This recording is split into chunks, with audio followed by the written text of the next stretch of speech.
Pretend City is celebrating 15 years of teaching kids how to work in the real world. Don't do that. That's no fun. Well, joining us from Pretend City is Carly Snyder. Thanks for joining us. Hi, thank you for having me. So Pretend City, tell us about the concept of what Pretend City is for folks who don't know it. Yes, Pretend City is literally a small city designed for children about 0 to 8 years old to play and have hands-on learning experience using real-life materials and practice being that community role within where you live. Yeah, so like very, what very a post cool. office does, what happens in a grocery store, and those kinds of things, right? Exactly. So working together, working on all of that development, making sure that we're hitting all of those milestones while interacting with other children and our caregivers. Okay, and what is the concept behind it in terms of helping children understand the real world? Is that kind of like concept of helping them understand the broader picture of outside their home? Yeah, absolutely. I think it's one of our main things is being those different community partners. So really seeing how a city works. And so it takes this person to do this. We can't do everything by ourselves. Right. So we do have like the UPS store so they can go deliver the packages or take food from the grocery store to the home. And all of that. So it's really cool to see them navigate on their own and how they choose to play. Now, you've been there for a couple years now. Yep. I remember way back when Pretend City was just an idea 20 years ago, and you guys are celebrating 15 years of actually being Pretend City, which is really great. Tell us about the celebration you have planned. Yes, we will be celebrating on Saturday, August 31st. So big 15 years. So we're going to have a quinceañera themed.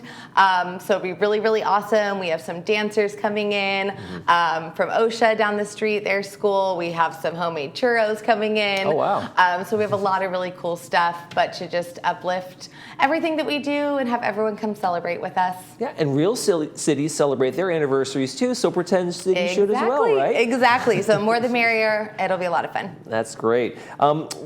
I know you've only been there for years, but how do you think the whole concept has evolved, or what do you see as some of the major things that you guys do really well that have really kind of sprung up from the whole concept? Yeah, that's a really great question. I feel like we do a lot of wonderful things. I think just being a space that people can come and feel safe and comfortable is one of those, just being very inclusive and welcoming to all people. We do have specific events tailored to certain groups of people and children. But I think, again, just being that space, too, where we can model for caregivers and families coming in of how to have those really important interactions with your little one. Okay. Now, you guys have a Grandparents' Day coming up on September 8th. That's a great opportunity for grandparents to bring the grandkids in and experience this together, right? Yes, we see a lot of grandparents coming in, but I think it's a really fun opportunity for them to engage with their grandkids. We have programming that day, so fun, different things going on, and just really uplift that and to show everybody what we can do. So call in all grandparents to come on down. Music and movement with Backhouse dance? Backhouse dance. I know, it's an interesting spelling. Backhouse dance, yes. Actually, they're there this morning doing our mobility mornings that we have as well. So it's all about the music and movement. Any age to get up and be moving and practice those gross motor skills. So even if we have our 1-year-old doing it, we can have grandma come and do it. With them. Yeah, so again, all ages, really, really cool. And just to have that fun, memory with your grandchild. You also have special programming in there for folks. Talk to me about the Baby Steps program. Yes, Baby Steps. So fun. It's once a month on a Sunday, and it's just for our littlest friends. So 0 to 18 months.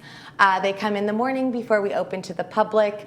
I think families really, really like that, especially our first-time parents who are, a little more cautious with their little ones. Right. We have some of the especially older... if they're 5 and 6-year-olds running around. That way they're kind of clear of that action. It can get a little rowdy. So I feel like it's that safe zone. A lot of friends or neighbors, people coming together. But otherwise, the museum's open like it normally is. But like I said, just for those little infants and toddlers to have the whole space to themselves, which is really nice because they're just learning so much and taking their time more with things.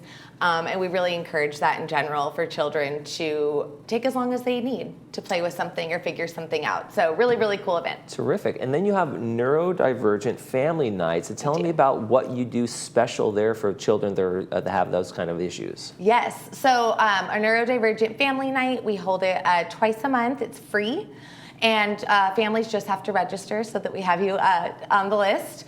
But for any children with disability, and this could be autism, cerebral palsy, it could be a child that has sensory processing disorder, or might just have a little bit of a delay, and this is a better environment for them to play in. So it's a free event, like I said, and on those evenings, we turn off a lot of the lights that we normally have on. Okay. We turn off all of our sounds.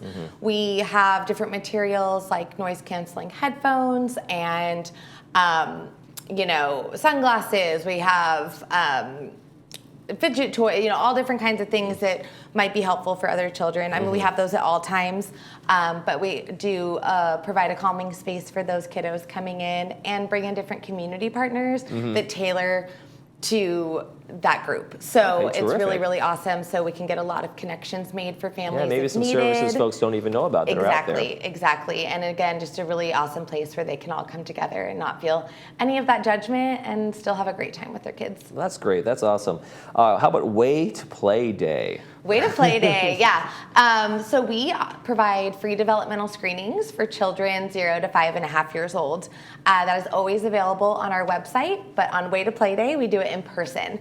So you might have folks coming in who are visiting just from another city, out of town, and they can get those screenings done for their children. On those days, we also bring in other free health screenings. So we might have speech, dental, vision, maybe a speech pathologist. Again, we might have Regional Center coming in to talk about other programs they have for maybe children who have developmental delays.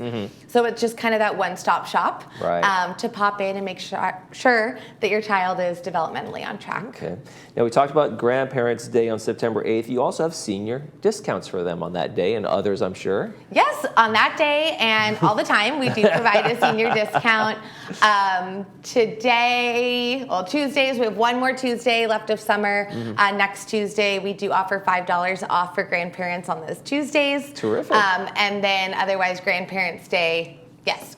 I'm sure they can find all the information there on that website for those discounts and all that kind of stuff. So, Carly, tell me a little bit about what you love about Pretend City, just as your experience working there and seeing the programs that go on there.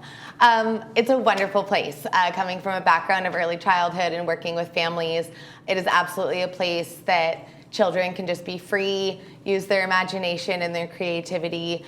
Children learn through play. And it's just amazing to watch that unfold and to see those aha moments happen. And I think it's a big learning opportunity for the parents as well. They're learning just as much as those little ones in that space, especially engaging and having those moments together. So it's really, really cool to see it actually happening on the floor and walk by and witness those moments. Now, I've never heard of a city actually moving, but you guys have been 15 years, and you're going to up and move over to the Great Park, which is a little closer to our folks here. But what's about that? Is it kind of bigger and better, or are you going for a larger space and just more opportunities? It is all of the above. Okay. It is bigger and better. We will be moving over to the area of the Cultural Terrace at the Great Park. Along with some other museums that will be there as well. But we are going to be doubling our space indoors and having an outdoor space, which is about 12,000 square feet as well. So really, really excited about that. The plan is to break ground at the end of the year of 2024 and open at the end of 2026. So not going anywhere just yet, but it's coming. We're still there until the end, but exciting things to look forward to. We'll have you back up during the grand opening. Yes, of course. Carly Snyder from Pretend City Children's Museum, thank you so much for joining us today. Thank you. You're watching This Day. When we come back, we'll be talking to the folks from the Jazz Club. Stay with us.